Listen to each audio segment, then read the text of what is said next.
നമ്മുടെ അടുത്തുനിന്ന് ആദ്യമായിട്ട് കേക്ക് മേടിച്ചൊരു കസ്റ്റമർ തന്ന വർക്കാണ് കേട്ടോ ഇത്.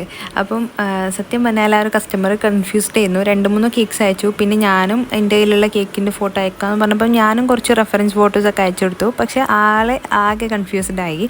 അപ്പം പിന്നെ ഏകദേശം നിങ്ങളുടെ ഐഡിയ പോലെ ചെയ്തോ എന്നുള്ള ലെവലിലേക്ക് വിട്ട് തന്നപ്പം ഞാനും ഹാപ്പിയായി.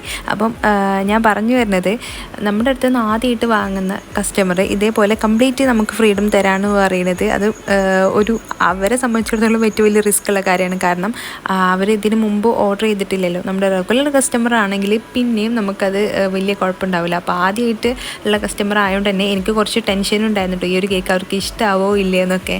അപ്പം അവർ ഓർഡർ ചെയ്തത് 2 kg വെയിറ്റ് വരുന്ന സ്പാനിഷ് ഡിലൈറ്റ് കേക്കാണ്. നമ്മുടെ മെനുവിലെ ബെസ്റ്റ് സെല്ലിംഗ് ആയിട്ടുള്ള കേക്കിലൊന്ന് ഇതാണ് കേട്ടോ. അപ്പം ഇതാണ് നമ്മുടെ കേക്കിൻ്റെ ഫൈനൽ ലുക്ക് വന്നിട്ട്. പിന്നെ ഈ ഒരു കേക്ക് നമ്മൾ ബട്ടർ ക്രീമിലാണ് കേട്ടോ ചെയ്തെടുത്തത്. അപ്പോൾ ഓക്കെ, ഇത്രയേ ഉള്ളൂ. Bye bye.